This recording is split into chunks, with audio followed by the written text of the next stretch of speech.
Salut à tous, on se retrouve au bord de l'eau pour que je vous présente une nouveauté Fox pour cet automne 2025. C'est les kits drop shot prêts à pêcher. C'est-à-dire que vous avez dans chaque boîte, donc on a 4 modèles avec des petits leurres mais aussi des plus gros, selon qu'on veuille pêcher les perches ou les cendres par exemple.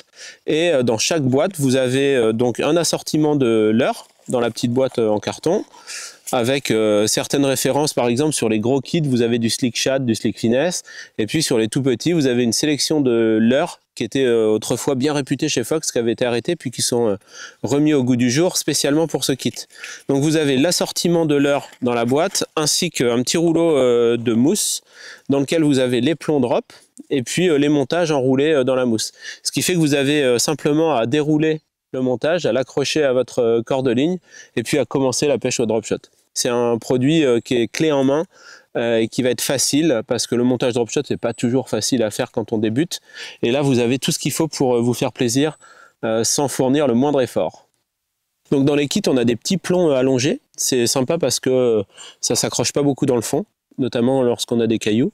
Et puis on a du coup une petite partie en métal pincé. Il suffit de passer le fil dedans. Et puis juste en tirant, on peut régler la distance entre l'hameçon et le plomb. C'est-à-dire que là, si j'ai une rivière avec pas trop d'eau, je ne vais pas mettre une grande distance. On va mettre 30 cm à peu près. J'ai juste à clipper mon nylon dans la partie métallique. Donc je vais enlever l'excédent de fil. Hein, j'ai pas besoin de conserver beaucoup de fil. Et puis du coup, j'ai mon montage qui est réglé comme ça. Avec mon hameçon qui est bien à 90 degrés, le montage est parfaitement fait, le fil repasse dans l'œillet.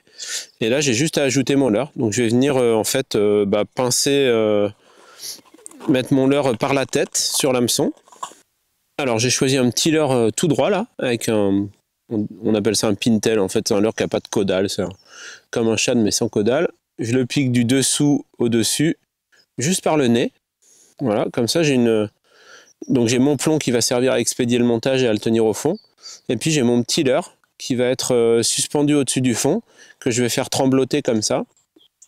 Voilà, donc ça pour prendre des petites perches, c'est l'idéal. On va essayer ça. Alors la pêche au drop, il n'y a rien de plus simple. Hein.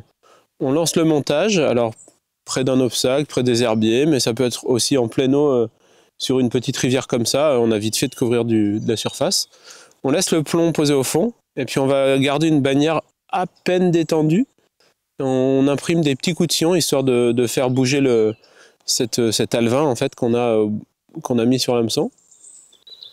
Et puis on reste bien attentif parce que la touche est pas forcément très forte. On pêche surtout des petits poissons en faisant ça.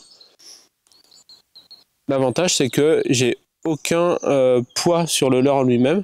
Donc à la touche, la perche, puisque a priori c'est des perches qu'on peut attraper, la perche va tirer directement sur la bannière. Donc en général, on sent quand même bien les touches, même si c'est des tout petits poissons.